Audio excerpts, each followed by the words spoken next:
So far we've covered getting your dropship deployed safely, getting airborne and basic and intermediate flight. You should be comfortable piloting around obstacles, keeping your targets in sight and moving the ship forward, backwards and with the more complex rolls, banks and slides.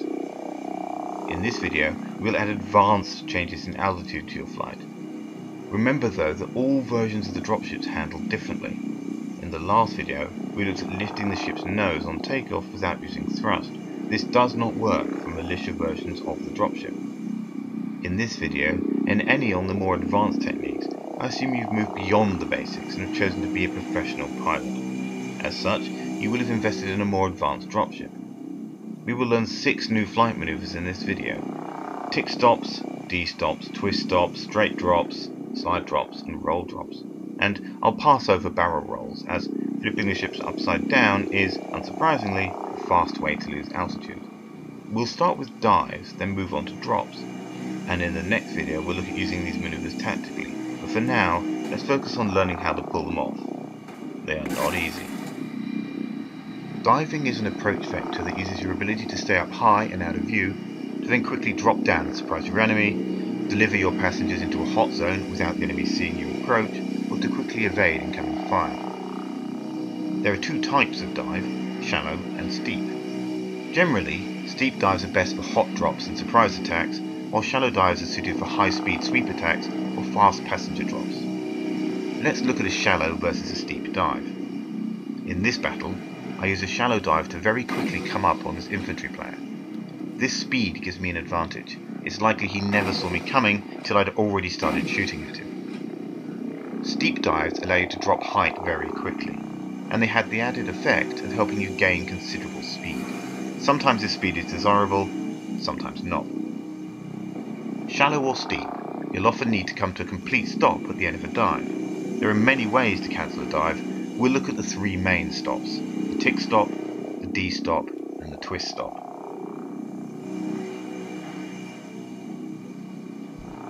Let's imagine that my target is that crossroad there.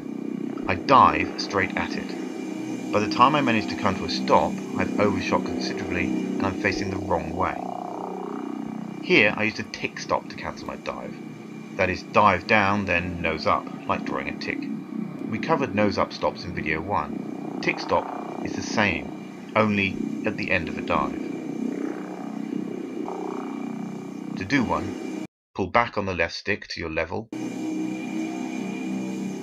then apply thrust while still pulling back.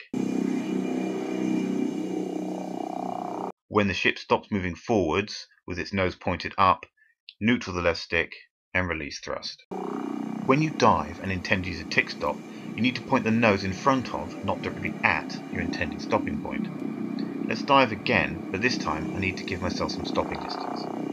My destination is that yellow circle in the clearing with the road either side of it. I start my dive before I get above it, and I aim down at a point in front of my target. This time I stop above my target as intended, but I've gained some height from having to pull back to do a stop, so I'm too high. This is fine for dropping passengers, but not if my intention was to open fire upon a threat. Here is another example of a tick missing the target. I want to hide by the side of this warehouse. By the time I'm stopped, I've missed my target by a long way. I'm out in the open, and I'm nowhere near the cover I intended to be near. A D-stop can help you overcome these issues. Let's use that clearing with the road either side again.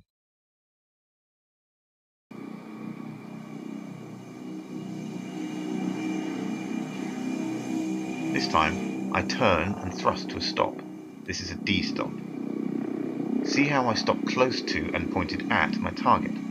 Also note I lose my forward momentum very quickly and finish in a level hover. This is much more desirable than a tick stop. My gun and my gunners are pointed at the target and I'm close enough to drop my passengers. Let's look at how to do a D-stop.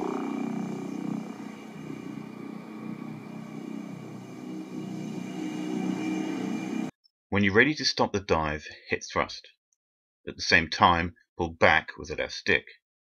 Applying thrust and pulling back to lift the nose will slow the dive's downward momentum by pointing the thrusters at the ground and turning them on to maximum thrust.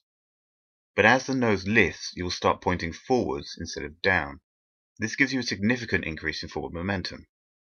So, at the same time, move the right stick up and to the right. Moving the stick to the right or left for a lefty stop starts to turn the ship. This slides the ship side on to the previous directions of movement, so the thrusters start to cancel the forward momentum you gained from lifting the nose. So at this point you're dropping speed in two planes of movement. Once you have turned 90 degrees, the nose starts to swing round on itself. You're at the point where you've lost all your forward and downward momentum, so release thrust. Move the left stick right. This will cause the ship's nose to swing round more quickly. You're now on a U-turn.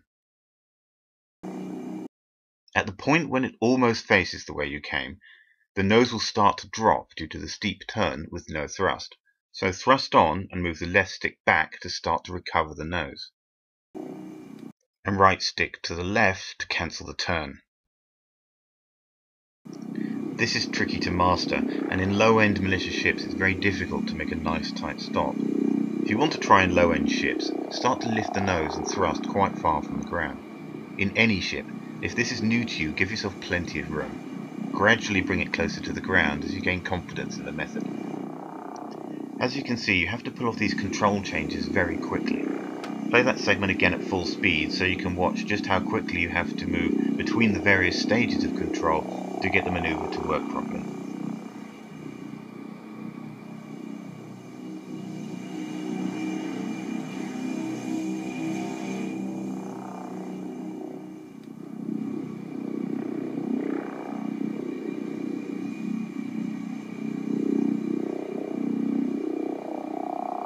Have a look at a few D-stops in action so you can see the advantages it brings. You'll notice that a D-stop causes you to swing back round to face the direction you came from. This makes it a perfect ambush approach for attacking installations or ground vehicles.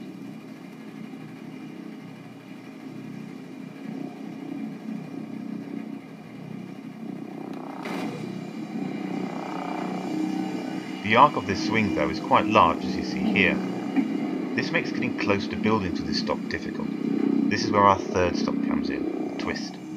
This stop is perfect for dropping from height and stopping dead without a large amount of drift as in a tick or swing as in a D. The twist starts as you dive. You spiral on the way down, which keeps you centered and stops you gaining any forward momentum. To stop, you roll and yaw in the direction of your spiral. Let's break that down into segments. As you dive, start to spiral by using the right stick.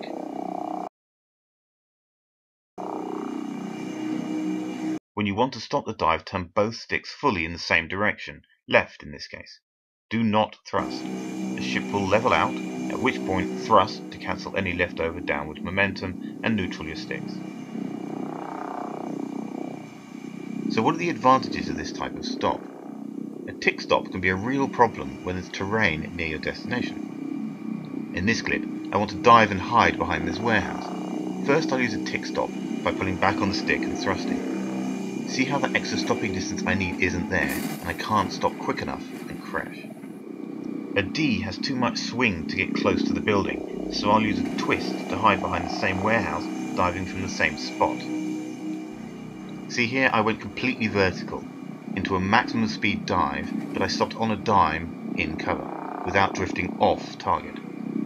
This particular dive and hide is extremely advanced, and is really only suited for highly maneuverable dropships and skilled pilots. Have a go, but not if you're low on ISK.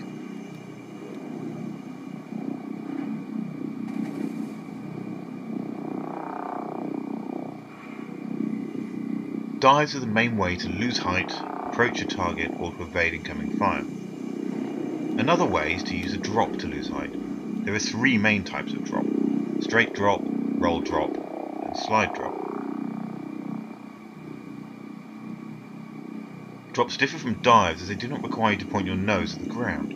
This also means they can be used to lose altitude without gaining forward momentum. The most basic way to lose altitude is a straight drop. Like its counterpart, the straight climb, this method drops you slowly straight down with the ship remaining level. To do this, simply hold down the reduce thrust button. As you can see, you move quite slowly, so this descent can leave you vulnerable to attack. However, it supplies a stable platform for side gunners to provide cover fire if you're dropping off an attack group. In this battle, I use the straight drop to get closer to my targets while giving myself a stable position to shoot from as I drop. It also allows you to hug cover as you descend, so you're protected from some angles. The faster drop is a slide. This is like a normal slide, except you steepen the roll and yaw and limit thrust so you fall as you slide. As you see, I remain pointed at that tall building. These are useful for dropping height for cover while still being able to shoot at your target. To do a slide drop, left stick left and right stick counter yawing to the right, but no thrust. Let the ship drop and maintain the slide as usual. This may require some twiddling of the two sticks. Thrust and reverse the sticks, then neutral to stop.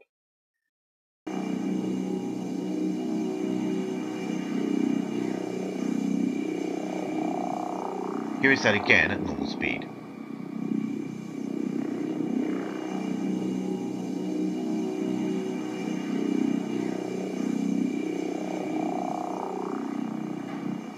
In the same vein, the roll drop is a normal roll using steeper angles and less thrust.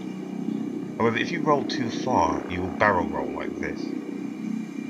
This can be a useful way to lose height, but it really is only in quite extremely rare circumstances. To roll drop properly, tip left or right to a full 90 degrees. To recover, opposite roll and thrust.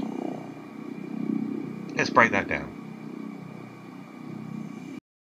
Roll left using the left stick till the ship is at 90 degrees, fully on its side.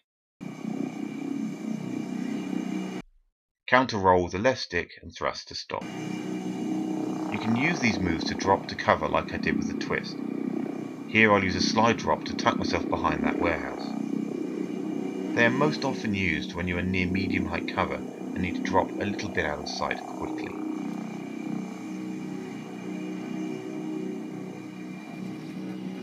You may have noticed that these techniques all focus on losing altitude. This is because the ways to gain altitude are very limited. You thrust up, use an afterburner, or perhaps twist climb if you want to confuse swarms. In battle, tactical altitude loss is the most effective form of altitude-based tactics. In the next video, I'll cover altitude gain and the tactical use of maneuvers from this video. So stay here and practice these till you can tuck dive behind buildings, de-stop onto tanks, and twist stop with your belly touching the helmets of the infantry below you.